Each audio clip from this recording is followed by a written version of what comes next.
सत्संगत जी, प्यार से कहना जी। धन निरंकार जी। सत्संगत जी, क्या आपने कभी ऐसे इंसान के बारे में सुना है जिसने एक अनमोल खजाने के लिए अपने सिर का ताज, राजमहल की ऐशो आराम और यहाँ तक कि अपनी जान की परवाह भी छोड़ दी।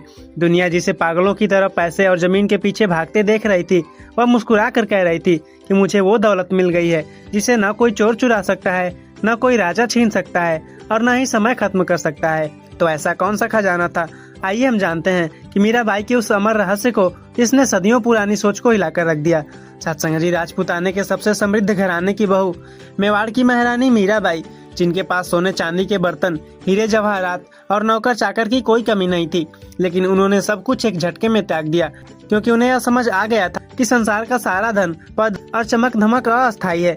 पायो जी मैंने राम रतन धन पायो, वस्तु अमोलक दी मेरे सतगुरु, कृपा कर अपनायो। सत्संग जी, मीराबाई कहती हैं कि सांसारिक धन तो आज है, कल खत्म हो जाएगा, लेकिन मुझे मेरे सतगुरु ने राम नाम रूपी ऐसा अनमोल रत्न दिया है जिसका कोई कीमत नहीं चुकाई जा सकती। सत्संग जी, आइए इसे एक बहुत ही सजीव और अमर दृष्टांत से समझते हैं। सत्संग जी, एक बार एक राजा ने अपने राज्य के सबसे बड़े व्यापारी को अपने खजाने में बुलाया और कहा, तुम्हें जो सबसे कीमती लगे उठा लो। व्यापारी ने सोने की मोहरों से भरा थैला उठा लिया। राजा के पास एक फकीर खड़ा था। फकीर ने जमीन से एक साधारण सा पत्थर उठाया और राजा से कहा, राजन, यह सोने की मोहरें कुछ सालों में खर्च हो जाएंगी, लेकिन अगर इस पत्थर पर ईश्वर का नाम उकेर दिया जाए तो यह युगों युगों तक लोगों को परमात्मा की याद दिलाएगा। मीराबाई ने भी दुनिया के कांच के टुकड़ों अर्थात सोना चांदी को छोड़कर राम नाम रूपी असली हीरे को पहचान लिया था। मीराबाई इस धन की ऐसी 4 बातें बताती हैं जो दुनिया के किसी भी बैंक बैलेंस या खजाने में नहीं पाई जाती। खर्चे न खूटे, चोर न लूटे, दिन दिन बढ़त सवायो। खर्चे न खूटे अर्थात जो कभी खत्म नहीं होता। दुनिया का धन जितना खर्च करो उतना घटता है, लेकिन राम नाम का धन जितना बांटो मन में उतना ही बढ़ता जाता है। चोर न लूटे अर्थात कोई चोर नहीं चुरा सकता। आपके घर में डकैती पड़ सकती है, बैंक डूब सकते हैं, लेकिन आपके भीतर टिके हुए राम नाम को कोई डाकू या चोर नहीं छीन सकता। दिन दिन बढ़त सवायो अर्थात यह हर दिन बढ़ता जाता है। जैसे जैसे आप सिमरन और गहरा ध्यान करते हैं, यह आंतरिक आनंद और रूहानी शक्ति रोज सवाई होती जाती है। सत्य की नाव खवती या सतगुरु अर्थात संसार रूपी भवसागर को पार करने के लिए यह सत्य की नाव है और इसे पार कराने वाले स्वयं सतगुरु हैं। सत्संग जी, जब मीराबाई को इस राम रतन धन की प्राप्ति हुई तो मेवाड़ के राणा अर्थात उनके देवर ने उन्हें मिटाने के लिए हर संभव प्रयास किया, लेकिन जिसके पास परमात्मा के नाम का धन हो उसका दुनिया का कोई इंसान क्या बिगाड़ सकता है। राणा ने मीराबाई को मारने के लिए जहर से भरा प्याला भिजवाया। मीराबाई ने इसे अपने गिरधर गोपाल का प्रसाद मानकर हंसते हंसते पी लिया और चमत्कार यह हुआ कि वह जहर भी अमृत बन गया। राणा ने टोकरे में एक बहुत ही जहरीला काला नाग भेजा। जब मीराबाई ने राम रतन धन का ध्यान धरकर टोकरी खोली तो उसमें से जहरीला नाग की जगह तालग्राम अर्थात भगवान की मूर्ति और सुंदर फूलों की माला निकली। सत्संग जी, सांसारिक लोग धन जोड़ते हैं अपनी भावी पीढ़ियों के लिए, लेकिन संत और भक्त धन जोड़ते हैं अपनी आत्मा के लिए। कबीरदास जी कहते हैं कि राम नाम की लूट है, लूट सके तो लूट, अंत काल पछताएगा जब प्राण जाएंगे छूट। मीराबाई ने इसी लूट का पूरा लाभ उठाया। उन्होंने दुनियावी रिश्तों के परवाह किए बिना केवल एक परमात्मा को अपना माना। मेरे तो गिरधर गोपाल, दूसरों न कोई। सत्संग जी, आज का इंसान दिन रात तनाव, एंग्जाइटी और डिप्रेशन में जी रहा है। उसके पास बैंक बैलेंस है, लेकिन मन की शांति नहीं है। हम बाहर की चीजों में सुख ढूंढ रहे हैं, गाड़ियों में, महंगे फोन में, सोशल मीडिया के लाइक्स में। मीराबाई कहती हैं कि असली सुख और शांति बाहर नहीं, आपके अपने भीतर छिपे राम रतन धन में है। जब आपको यह रूहानी धन मिल जाता है तो दुनिया की कोई भी असफलता या मुसीबत आपको दुखी नहीं कर सकती। सत्संग जी, जिस धन को पाकर मीराबाई महारानी से जोगन बनकर भी मुस्कुराती रहीं, जिस धन ने जहर को भी अमृत बना दिया, क्या वह धन आज आपके और मेरे पास है? संसारिक दौलत तो यहीं छूट जाएगी, लेकिन राम नाम का यह अमर धन आपके साथ इस लोक में भी रहेगा और परलोक में भी। सत्संग जी, मीराबाई को यह अनमोल राम रतन धन अचानक नहीं मिला। इसके पीछे उनके गुरु संत रविदास जी का रूहानी मार्गदर्शन था। गुरु मिल लिया रैदास दीन्ही ज्ञान की गुटकी, अमृत प्याला पी लिया मेरी तृषा बुझ गई भटकी। मेवाड़ के शाही घराने की महारानी होकर एक अछूत माने जाने वाले संत रविदास जी के चरणों में बैठकर दीक्षा लेना उस दौर के समाज के लिए बहुत बड़ा झटका था। लेकिन मीराबाई जानती थी कि परमात्मा का धन जाति, कुल या महल देखकर नहीं मिलता। गुरु रविदास जी ने जब मीराबाई के सिर पर हाथ रखकर राम नाम का गुप्त धन सौंपा तो मीराबाई के भीतर का सारा अंधेरा एक पल में मिट गया। सत्संग जी, जब मीराबाई मेवाड़ छोड़कर कृष्ण भक्ति में लीन होकर वृंदावन पहुंची तो वहां के प्रसिद्ध संत जीव गोस्वामी जी ने उनसे मिलने से इनकार कर दिया। जीव गोस्वामी जी ने कहला भेजा कि मैं किसी स्त्री से नहीं मिलता, यह हमारे संन्यास का नियम है। मीराबाई ने मुस्कुराकर संदेश भेजा कि मुझे तो लगता था कि इस संसार में केवल एक ही पुरुष है, श्री कृष्ण। हम सब तो उनकी गोपियां और आत्माएं हैं। मुझे आज पता चला कि ब्रज में कृष्ण के अलावा भी कोई दूसरा पुरुष रहता है। जीव गोस्वामी जी को तुरंत अपनी चूक और अहंकार का एहसास हुआ। वे नंगे पांव दौड़ते हुए आए और मीराबाई के चरणों में गिरकर माफी मांगी। सत्संग जी, राम रतन धन पाने वाले इंसान लिंग, भेद और अहंकार से ऊपर उठ जाता है। उसकी नजर में केवल एक परमपिता परमेश्वर ही सत्य होता है। राणा ने मीराबाई को झुकाने के लिए जहर और नाक के बाद एक और कठोर परीक्षा ली, कांटों की सेज। राणा ने मीराबाई के विश्राम के लिए तीखे कांटों से भरी सेज भिजवाई। मीराबाई ने राम नाम का सिमरन करते हुए उस पर विश्राम किया तो वह कांटों की सेज गुलाब के फूलों की पंखुड़ियों में बदल गई। सत्संग जी, राणा ने मीराबाई को नीचा दिखाने के लिए एक कसाई के घर का पानी चरणामृत बताकर पीने को दिया। मीराबाई ने निष्काम भाव से उसे पिया तो वह पानी सचमुच अमृत बन गया और मीराबाई के चेहरे का रूहानी नूर और बढ़ गया। सत्संग जी, मीराबाई ही नहीं, भारत के हर महान संत ने इस आंतरिक धन को दुनिया के सबसे बड़े खजाने से भी ऊपर माना है। वस्तु अमोलक दी मेरे सतगुरु, कृपा कर अपनायो। कहे कबीर कोई बिरला जाने, नाम रतन धन पायो। सत्संग जी, नाम लेत बहु सिंधु सुखाई, करऊं विचार सुजन मन माही। केवल राम नाम का सच्चा सिमरन करने से ही संसार रूपी बड़ा समुद्र सूख जाता है और इंसान पार उतर जाता है। सत्संग जी, मीराबाई के जीवन से हमें यह 5 चरण मिलते हैं कि हम अपने दैनिक जीवन में इस धन को कैसे प्राप्त कर सकते हैं। सत्संग जी, पहला है समर्पण, परिस्थितियों की चिंता किए बिना परमात्मा पर पूरा भरोसा रखना। दूसरी है संगति, संतों, गुरुमुखों और सकारात्मक विचारों वाले लोगों के साथ रहना। तीसरा है निरंतर सिमरन, काम करते हुए भी मन में राम नाम की धुन बनाए रखना। चौथा है निडरता, लोक लाज और दुनिया के झूठे दिखावे के डर से मुक्त होना। पांचवा है शुक्राना, हर हाल में प्रसन्न रहना। सत्संग जी, जब मीराबाई मेवाड़ के राजमहल, जहर के प्यालों और कांटों की सेज को त्याग कर वृंदावन और फिर द्वारका चली गईं, तो मेवाड़ पर दुखों का पहाड़ टूट पड़ा। मीराबाई के जाने के बाद मेवाड़ राज्य में गृह क्लेश, सूखा और युद्ध के बादल मंडराने लगे। राजा और प्रजा को एहसास हुआ कि उन्होंने एक सच्ची साक्षात भक्ति शिरोमणि और सदगुरु की कृपा का अपमान किया है। अपनी भूल का प्रायश्चित करने के लिए राणा ने मेवाड़ के विद्वान पंडितों और ब्राह्मणों का एक दल द्वारका भेजा। उनका केवल एक ही लक्ष्य था, मीराबाई को वापस मेवाड़ लेकर आना। पंडितों ने रणछोड़जी मंदिर के बाहर धरना दे दिया और कहा कि अगर मीराबाई वापस नहीं चली तो वे अपने प्राण त्याग देंगे। सत्संग जी, जब मीराबाई ने देखा कि उनके कारण पंडित अपने प्राण त्यागने पर उतारू हैं, तो वे धर्म संकट में पड़ गईं। वे सांसारिक महलों में वापस लौटना नहीं चाहती थी, क्योंकि उनका मन तो पूरी तरह से राम रतन धन और अपने गिरधर गोपाल में समा चुका था। मीराबाई मंदिर के गर्भगृह में गईं।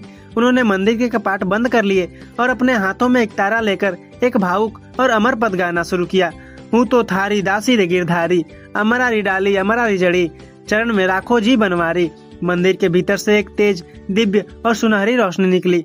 भक्ति का संगीत अपने चरम पर पहुंचा और एकाएक शांति छा गई। जब मंदिर के कपाट खोले गए तो वहाँ मीराबाई का शरीर मौजूद नहीं था, केवल उनकी साड़ी का एक कोना भगवान रणछोड़जी के मूर्ति के गले से लिपटा हुआ मिला। मीराबाई साक्षात अपने प्रभु में लीन हो चुकी थी। सत्संग जी, मीराबाई का यह अलौकिक जीवन हमें दिखाता है कि जब इंसान को यह रूहानी धन मिलता है तो उसके भीतर 5 बड़े बदलाव किस क्रम में आते हैं। सत्संग जी, पहला है वैराग्य, दुनिया की झूठी चमक से मोह भंग होना। दूसरा है समर्पण, गुरु चरणों में अहंकार का विसर्जन। तीसरा है अभय, जहर, नाग और लोकलाज के डर से मुक्ति। चौथा है आनंद, हर परिस्थिति में नृत्य और शुक्राना। पांचवा है विलय, आत्मा का परमात्मा में सदा के लिए विलीन हो जाना। सत्संग जी, मीराबाई के ये पद आज भी हर भक्त के दिल में भक्ति की लौ जला देते हैं।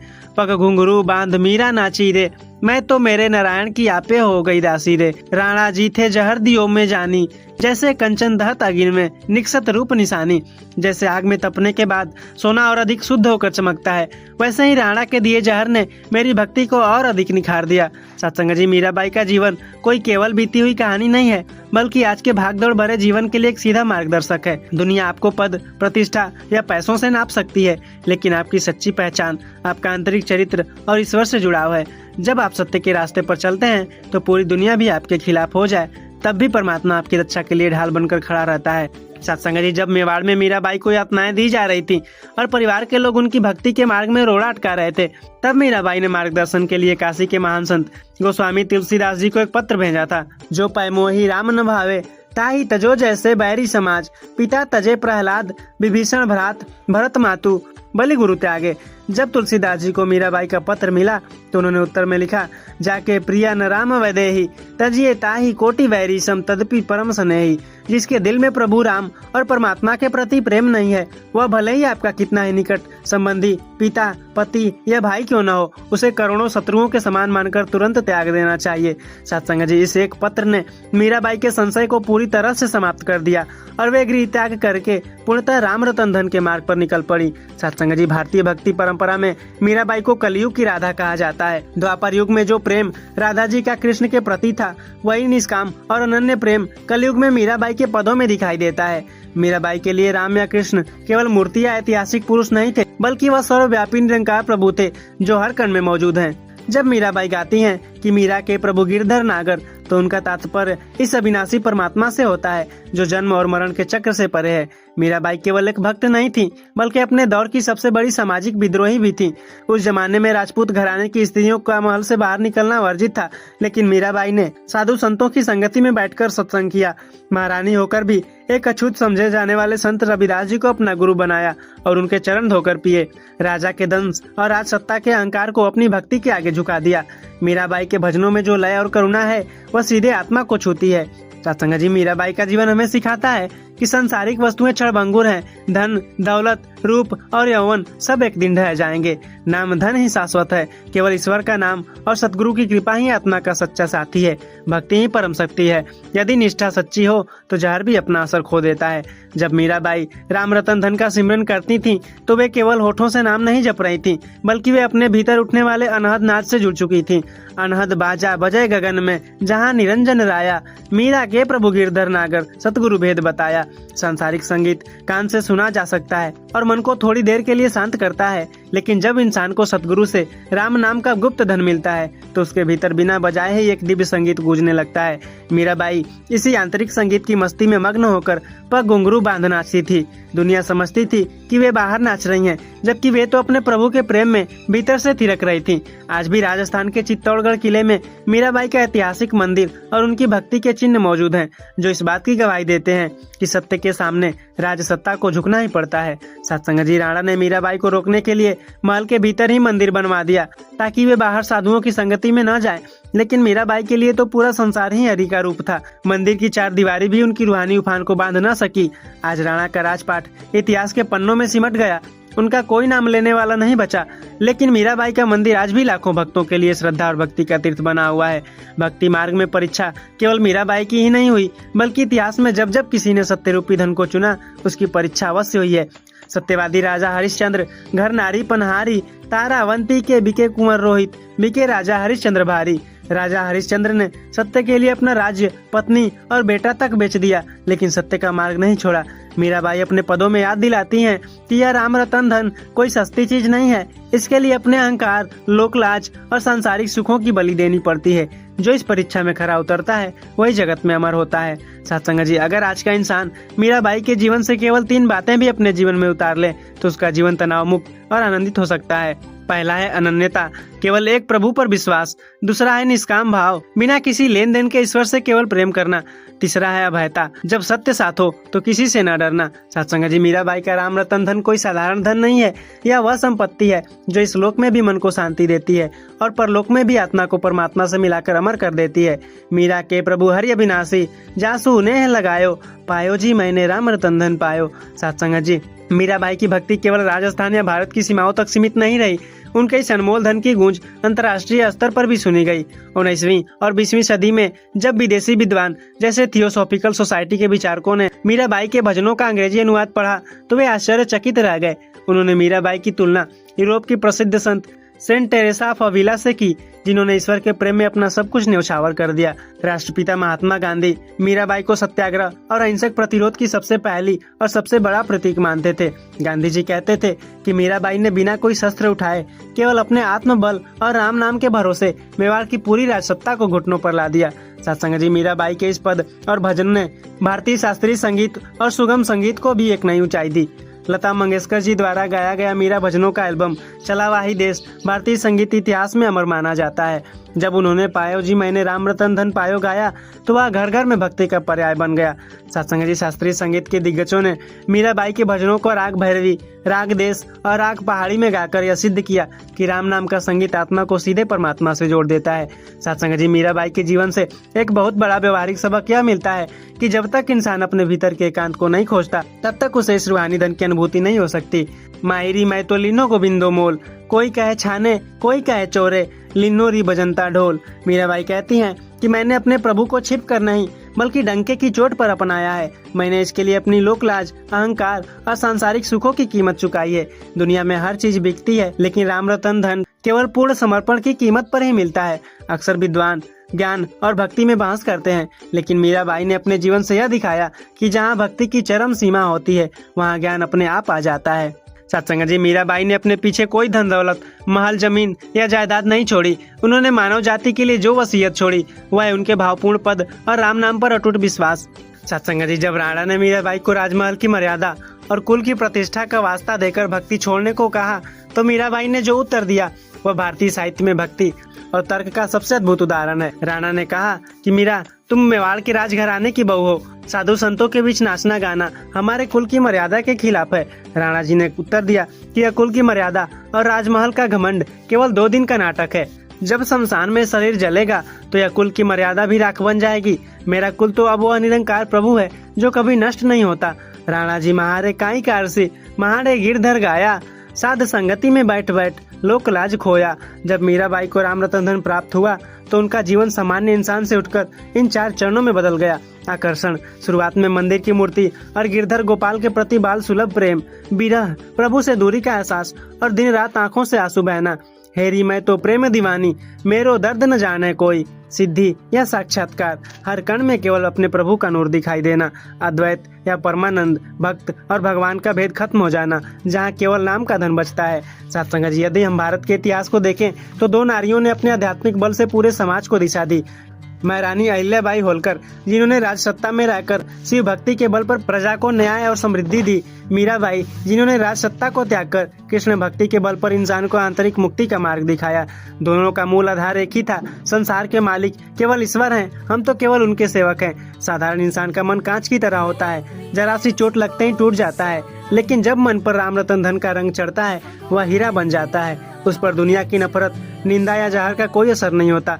वह हर परिस्थिति में चमकता है और दूसरों को भी रोशनी देता है। सत्संग जी, मीराबाई का राम रतन धन से नाता किसी बड़ी उम्र में जाकर नहीं जुड़ा बल्कि इसकी नींव उनके बचपन में ही पड़ गई थी। जब मीराबाई केवल 4 से 5 साल की थी तब उनके पड़ोस में एक अमीर राजपूत का विवाह हो रहा था। बारात धूमधाम से निकली, दूल्हा सजे हुए घोड़े पर बैठा था। छोटी मीरा ने अपनी माँ का आंचल खींचकर बड़ी उत्सुकता से पूछा, माँ, मेरा दूल्हा कौन है? माँ ने मुस्कुराकर और मीरा के बचपने को देखते हुए मंदिर में रखी भगवान गिरधर गोपाल की मूर्ति की तरफ इशारा किया और कहा, मीरा, तेरा दूल्हा तो ये गिरधर गोपाल ही है।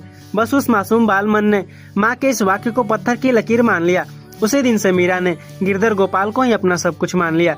दुनिया विवाह के बाद बदलती रही लेकिन मीरा का वह बाल सत्य कभी नहीं बदला।